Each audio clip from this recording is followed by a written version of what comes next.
BBS first year new syllabus अनुसारको financial statement अन्तर्गतको ratio एनालाइसिसको बारेमा आज हामी अध्ययन गर्न गइरहेका छौँ। यसमा हामीले रेसियो एनालाइसिसको विभिन्न प्रकारहरूको बारेमा अध्ययन गर्नेछौँ र मोडल क्वेसन 2077 को एउटा सल्भ गर्ने छौँ। आउनु सुरु गरौँ आजको क्लास। आजको क्लास सुरु गर्नुभन्दा अगाडि म भाइ बहिनीहरूलाई के रिक्वेस्ट गर्छु भने मेरो अर्को च्यानल यात्री द ट्राभलर पनि रहेको छ, जसको लिङ्क तल डिस्क्रिप्सनमा रहेको छ। त्यो च्यानललाई पनि सब्स्क्राइब गरेर हेल्प गरिदिनु हुन म हार्दिक अनुरोध गर्दछु।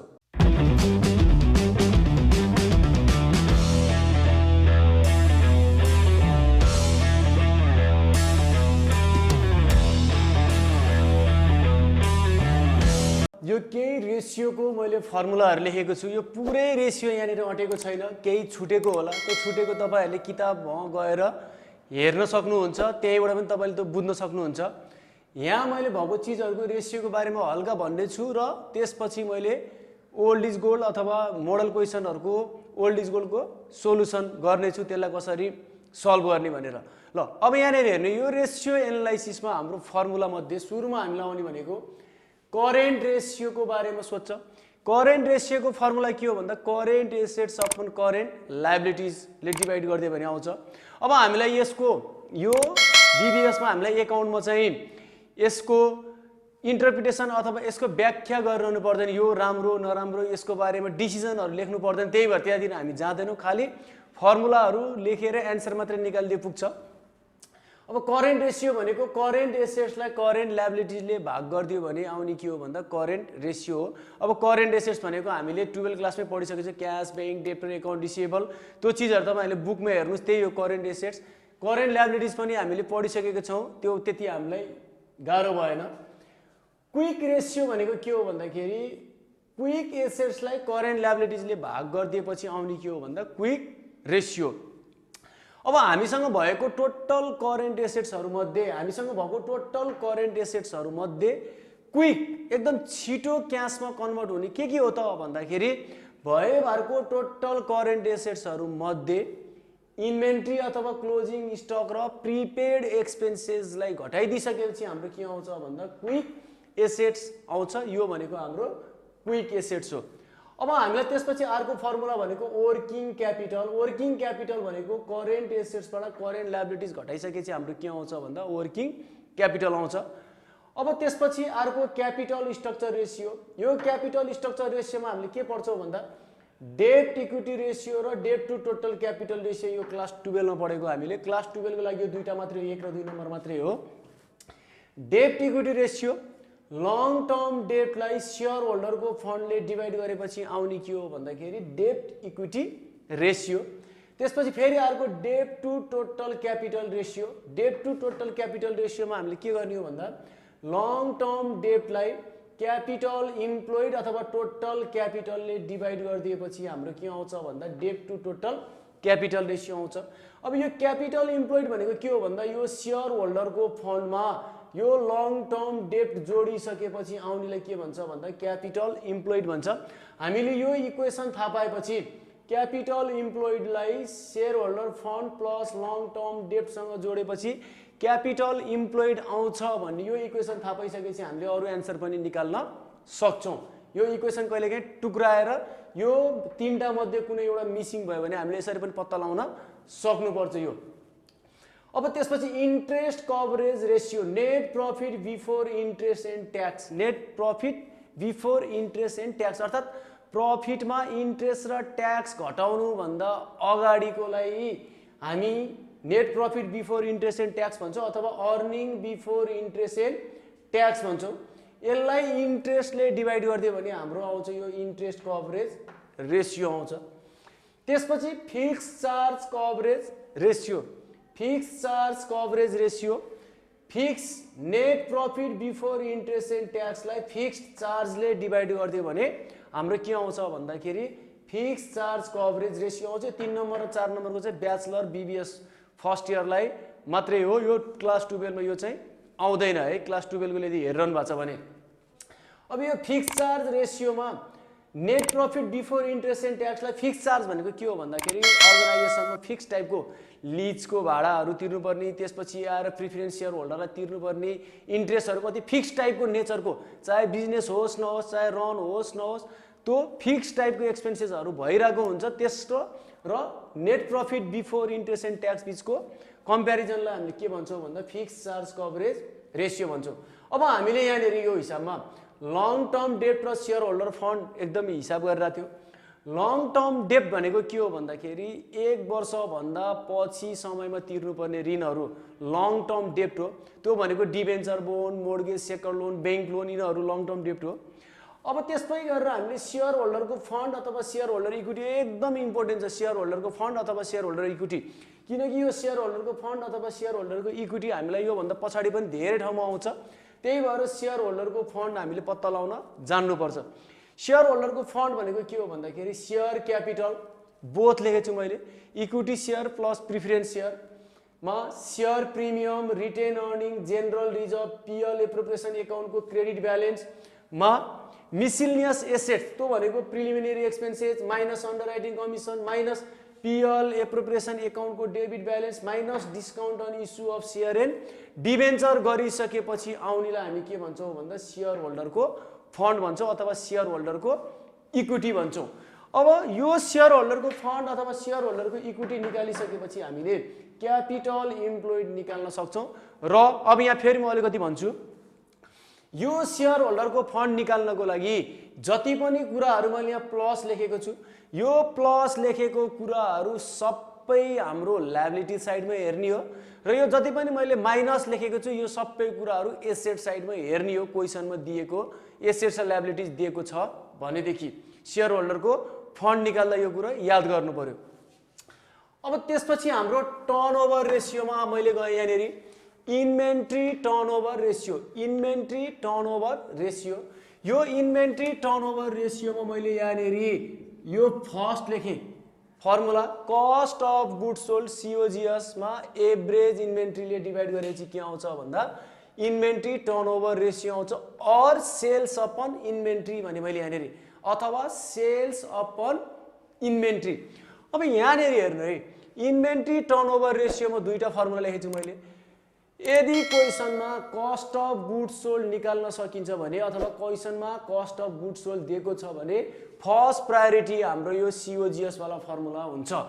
यो कस्ट अफ गुड्स सोल्ड कसरी आउँछ भन्दा सेल्सबाट ग्रस प्रफिट घटायो भने हाम्रो के आउँछ भन्दा कस्ट अफ गुड्स सोल्ड आउँछ।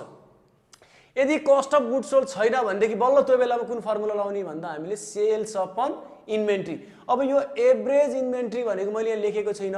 एभरेज इन्भेन्ट्री भनेको के हो भन्दा ओपनिङ इन्भेन्ट्री प्लस क्लोजिङ इन्भेन्ट्रीलाई 2 ले डिभाइड गरे भने के आउँछ भन्दा एभरेज इन्भेन्ट्री आउँछ। अथवा यो एभरेज इन्भेन्ट्री भनेको ओपनिङ प्लस क्लोजिङ बाई 2 हो। यो इन्भेन्ट्रीको opening inventory plus closing inventory by 2 गरिदियो भने के आयो भन्दा एभरेज इन्भेन्ट्री आयो। अब त्यसपछि हाम्रो debtor turnover ratio, debtor turnover रेसियोमा हाम्रो हेर्नुहोस् फर्स्ट प्रायोरिटी यहाँ पनि मैले फर्स्ट लेखेँ। यदि क्वेसनमा क्रेडिट सेल्स क्यास सेल्स छ भने हामीले क्रेडिट सेल्स राखेर त्यसलाई गर्नुपर्छ। एभरेज डेब्टर यहाँ पनि एभरेज भनेको ओपनिङ प्लस क्लोजिङ बाई 2 हो। यदि यो छैन भनेदेखि बल्ल हामीले केलाई डिभाइड गर्ने भन्दा सेल्सले डेब्टरलाई डिभाइड गर्ने, सेल्सले डेब्टरलाई डिभाइड गर्ने। अब यहाँनिर बुझ्नुपर्ने कुरा डेब्टर भनेको यहाँ खालि डेब्टर मात्रै होइन, debtor plus account receivable plus bills रिसिभेबलहरू सबैलाई जोडेर उनलाई के भन्छौँ हामी भन्दा डेब्टर भन्छौँ। यो कुरो हामीले यहाँ बुझ्नु पर्यो। त्यसपछि एभरेज कलेक्सन पिरियड, हामीलाई उधारमा बेचेको सामानहरू वर्षभरिमा कति दिनमा हामीले एभरेज कति टाइममा कलेक्सन गर्छौँ भनेर एभरेज कलेक्सन पिरियड हो। यो भनेको 365 छ, 360 डेज राखे पनि हुन्छ, अर्थात् 360 दिन अथवा 365 दिन जति राखे पनि हुन्छ। एक वर्षमा डेज इन इयर हो, जति दिन हुन्छ त्यसमा हामीले बेचेको सेल्स इन्टु डेब्टर गरिदियो भने हाम्रो के आउँछ भन्दा एबिजी अर्थात् एभरेज कलेक्सन पिरियड आउँछ। 4 नम्बरमा फिक्स एसेट्स टर्नओभर रेसियो। अब हाम्रो यहाँनिर फिक्स एसेट्स टर्नओभर रेसियोमा हामीले सेल्सलाई केले डिभाइड गर्यो भन्दा नेट फिक्स एसेट्सले। फिक्स एसेट्स भनेपछि सेल्सलाई फिक्स एसेट्सले के गरिदियो भन्दा डिभाइड गरिदियो। अब फिक्स एसेट्स भनेको हाम्रो के हो यहाँनिर भन्दा 1 वर्षभन्दा बढी टिक्ने हामीले क्लास 12 मा पढिसकेका थियौँ। फिक्स एसेट्समा डिप्रिसिएसन छ भने यसलाई माइनस गर्नुपर्छ। यो डिप्रिसिएसन माइनस गरिसकेपछि आउने के हो भन्दा fix assets net fix assets हो। अब त्यसपछि total assets turnover ratio. Total assets turnover ratio भनेको सेल्सलाई टोटल एसेट्सले डिभाइड गर्ने। अब टोटल एसेट्स भनेको के हो भन्दा हामीलाई क्वेसनमा बक्सभित्र लायबिलिटी साइड र एसेट साइड दिन्छ। एसेट साइडमा cash, bank, debtor, preliminary expenses अरू सबै मिलेर 10 लाख रुपियाँ आयो भने त्यहाँनेरि भएको प्रिलिमिनरी एक्सपेन्सेस यदि 1 लाख रुपियाँ छ भने त्यो टोटल एसेट साइडको टोटल पैसाबाट मिसिलिनियस एसेट्स भनेको यो प्रिलिमिनरी एक्सपेन्सेस, अन्डरराइटिङ कमिसन, पिएलको क्रेडिट डेबिट ब्यालेन्स र discount on issue of share and debenture यो सब पोइन्टहरू घटाइसकेपछि आउनेलाई के भन्छौँ भन्दा हामीले टोटल एसेट्स भन्छौँ। यसलाई नेट टोटल एसेट्स भनेर बुझे हुन्छ। अब क्यापिटल इम्प्लोइड टर्नओभर रेसियो। सेल्सलाई क्यापिटल इम्प्लोइडले डिभाइड गर्यो। क्यापिटल इम्प्लोइडले डिभाइड गर्यो। क्यापिटल इम्प्लोइड हामीले यही अगाडि पढिसकेका छौँ। Gross profit margin, gross profit upon sales into 100%, gross profit margin. Net profit आयो भने नेट प्रॉफिट अथवा नेट प्रॉफिट आफ्टर ट्याक्सलाई सेल्सले डिभाइड गर्यो भने नेट प्रॉफिट मार्जिन आयो। अब हामीलाई क्वेसनमा प्लस 2 मा म्याक्सिमम के सोध्छ भन्दा सेल्स एमाउन्ट बराबर वाट भनेर सोध्छ। सेल्स एमाउन्ट निकाल्नको लागि सोध्छ।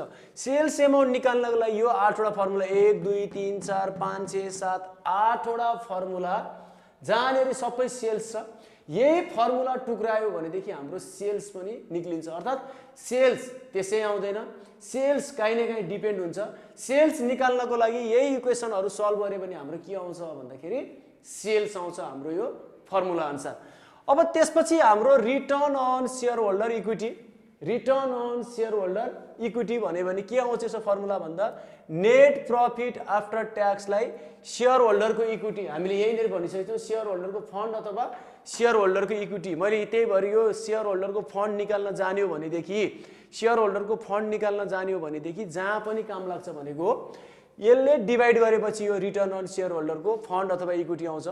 Return on equity share holder fund. हाम्रो सेयर होल्डर दुई किसिमको हुन्छ, एउटा इक्विटी हुन्छ एउटा प्रिफरेन्स हुन्छ। सेयर होल्डर इक्विटी भन्यो भने इक्विटी र प्रिफरेन्स दुइटैको हो, तर हाम्रो यो इक्विटीको मात्रै भन्यो भने इक्विटीको मात्रै निकाल्ने, त्यसबेला प्रिफरेन्स सेयरलाई घटाइदिने। नेट प्रॉफिट आफ्टर ट्याक्स दुइटैले मिलेर कमाएकोमा प्रिफरेन्स डिभिडेन्ड, प्रिफरेन्स सेयरको नाफा घटाएर सेयर होल्डरको इक्विटी टोटलमा प्रिफरेन्स डिभिडेन्ड घटाए, प्रिफरेन्स सेयर घटाइदिइसकेपछि के आउँछ भन्दा return on equity share holder fund आउँछ। अब सी नम्बरमा return on assets. Return on assets भन्यो भने नेट प्रॉफिट आफ्टर ट्याक्समा इन्ट्रेस्ट जोडेर अथवा इन्ट्रेस्ट नराखे पनि केही फरक पर्दैन। त्यसमा टोटल एसेट्स मैले अघि नै भन्थे, टोटल एसेट्समा मिसिलिनियस एसेट्स घटाइसकेपछि आउने के हो भन्दा रिटर्न अन एसेट्स हो। Return on capital employed. Net profit after ट्याक्सलाई क्यापिटल इम्प्लोइडले डिभाइड गरिदियो भने के आउँछ भन्दा रिटर्न अन क्यापिटल इम्प्लोइड आउँछ। त्यसपछि अर्निङ पर सेयर भनेको, अर्निङ पर सेयर भनेको एउटा सेयरले कति कमाए त नि भन्दा आको टोटल नाफालाई जतिवटा सेयर छ त्यसले डिभाइड गर्दैछ के आउँछ भन्दा अर्निङ पर सेयर आउँछ। Dividend per share, dividend per share निकाल्नलाई dividend to share holder, share होल्डरलाई बाँडेको डिभिडेन्डलाई नम्बर अफ इक्विटी सेयरले डिभाइड गर्दैछ के आउँछ भन्दा डिभिडेन्ड पर सेयर आउँछ। यो earning per share net profit after ट्याक्सलाई नम्बर अफ सेयरले डिभाइड गर्यो। डिभिडेन्ड पर सेयरलाई dividend to share holder upon number. यो मोडल क्वेसन सेट ए को सल्भ गर्न गइरहेको छु मैले यहाँ क्वेसन केही सारेको छु हेर्नु त। यहाँ क्वेसनमा हामीलाई नेट वर्किङ क्यापिटल 6 लाख दिएको छ जसमा चाहिँ इन्भेन्ट्री 3 लाख मिसिएको छ भनेको चाहिँ मैले सार्नेको। Current liabilities 2 lakh, debenture 4 lakh, capital employed 10 lakh, account receivable 2 lakh, operating profit rupees 1 lakh being 10% of sales. यो अपरेटिङ प्रॉफिट चाहिँ 1 लाख रुपियाँ छ जुन चाहिँ 10% सेल्सको हो भनेछ। अर्थात् 10% सेल्सको चाहिँ अपरेटिङ प्रॉफिट 1 लाख हो भनेको छ। इन्कम ट्याक्स कति छ भन्दा 25% छ। अब हामीलाई यहाँनिर के सोधेछ भन्दा ए नम्बरमा भन्दा नेट प्रॉफिट आफ्टर ट्याक्स निकाल।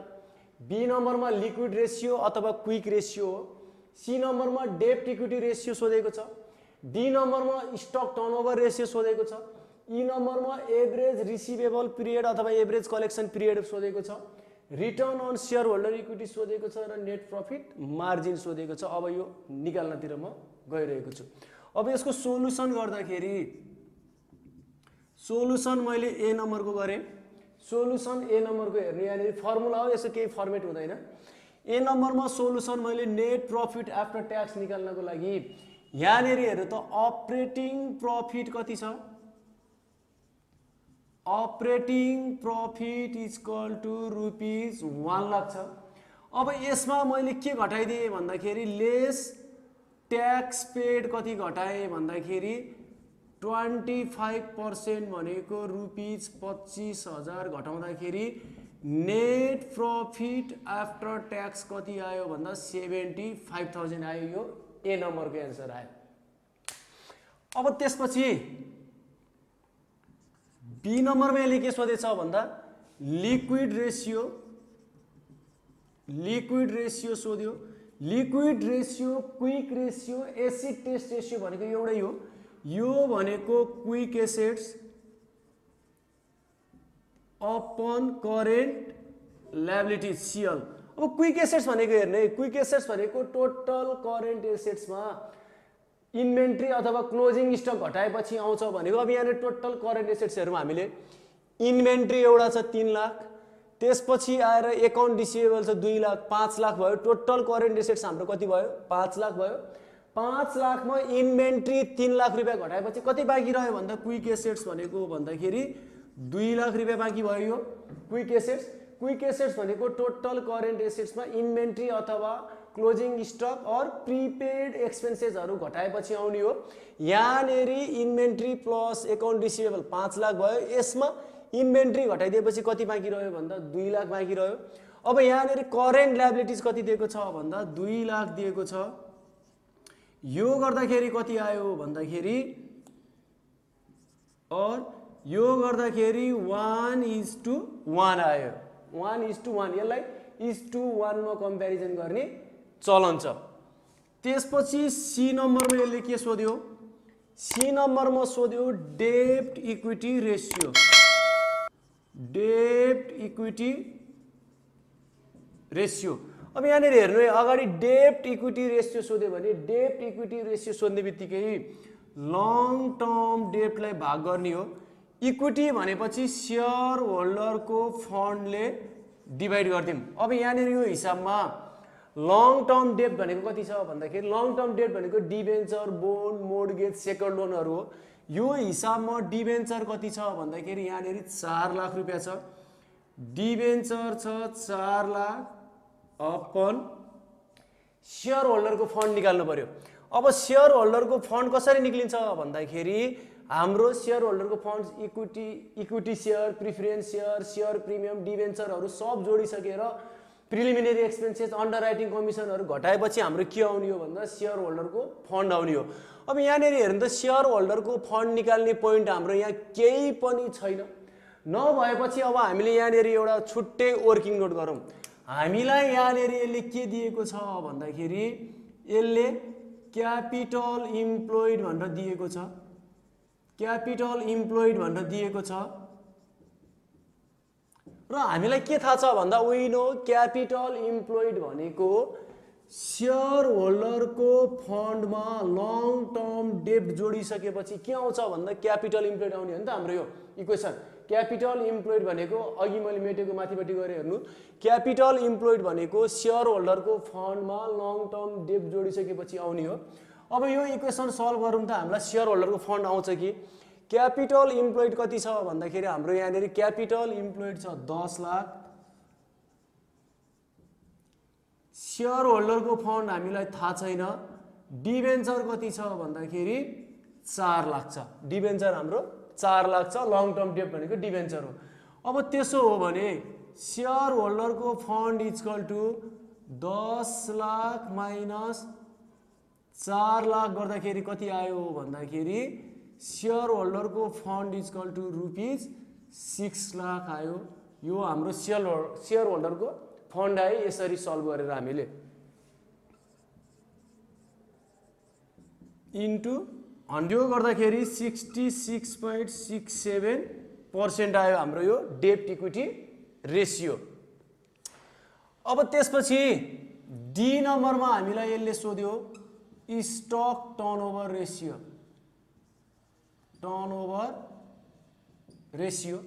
अब स्टक टर्नओभर रेसियो सोध्ने बित्तिकै हामीले यहाँनेरि सेल्सलाई भाग गर्ने हो केले भन्दा इन्भेन्ट्रीले। अब यहाँनेरि हेर्नु है, हाम्रो यहाँनेरि सेल्स भनेको हामीलाई थाहा छैन, दे छैन। किन दे छैन भन्दाखेरि यहाँनेरि सेल्सै छैन। तर यो सेल्स 10% भनेको 1 लाख रुपियाँ भनेको सेल्सको यो 10% हो भने सेल्स भनेको यहाँनेरि कति हुन्छ भन्दाखेरि 10 लाख रुपियाँ। यो सेल्सको यो अपरेटिङ प्रफिट 1 लाख भनेको सेल्सको 10% हो।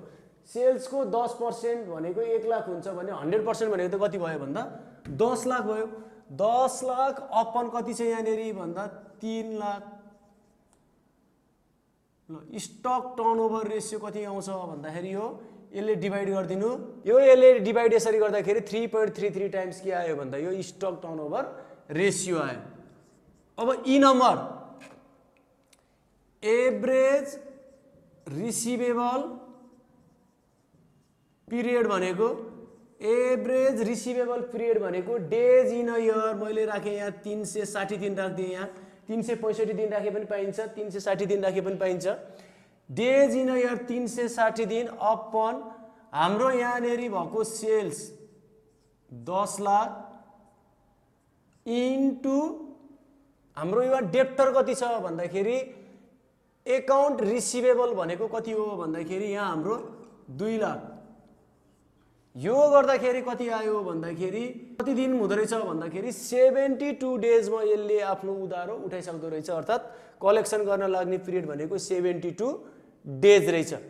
अब एफ नम्बरमा हेर्नु रिटर्न अन सेयर होल्डरको इक्विटी। रिटर्न अन सेयर होल्डरको इक्विटी भनेपछि नेट प्रफिट आफ्टर ट्याक्स, अघि हामीले निकालेको net profit after tax upon share होल्डरको इक्विटी। अब नेट प्रफिट आफ्टर ट्याक्स अघि हामीले कति निकालेको भन्दाखेरि 75,000 निकालेको हो। सेयर होल्डरको इक्विटी अघि हामीले कति निकाले यहाँनेरि 6 लाख रुपियाँ निकाल्यो। ल यो गर्दा कति आउँछ भन्दा return on share holder equity हेरौँ, यो इन्टु 100 गरेर 12.50% आयो। अब जी नम्बर हेरौँ, यहाँ जी नम्बरमा net profit margin,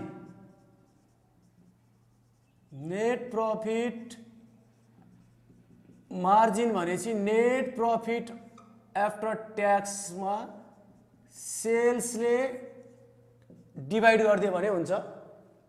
net profit after tax भनेको 75,000, सेल्स भनेको 10 लाख इन्टु 100 गर्दा जति आउँछ त्यो नेट प्रफिट मार्जिन भयो। यो गर्दाखेरि 7.5% आयो। ल यसरी हामीले यो हिसाब सल्भ गर्छौँ। यो हिसाबमा हामीलाई अलिकति गाह्रो भनेको सेयर होल्डरको फन्ड अथवा सेयर होल्डरको इक्विटी निकाल्नलाई गाह्रो भयो। तर हामीलाई यहाँ क्यापिटल इम्प्लोइड दिइसकेको छ। क्यापिटल इम्प्लोइड भनेको सेयर होल्डरको फन्ड प्लस लङ टर्म डेप्ट हो। त्यो इक्वेसन सल्भ गरेपछि हाम्रो यो आउँछ। यसरी यो हामीले मोडल क्वेसन सेट एलाई सल्भ गर्छौँ। यो भिडियो मन पर्यो भने लाइक, कमेन्ट र सेयर गर्न नभुल्नु होला। तपाईहरुले अहिलेसम्म यो च्यानललाई सब्स्क्राइब गर्नुभएको छैन भने सब्स्क्राइब गरिदिनु होला र सँगै साथमा रहेको बेल आइकनलाई प्रेस गरिदिनु होला। तपाईहरुले नयाँ भिडियो अपडेटको लागि हामीलाई फेसबुक पेज र इन्स्टाग्राममा पनि फलो गर्न सक्नुहुनेछ, जसको लिंक हामीले तल डिस्क्रिप्सनमा उपलब्ध गराएका छौं।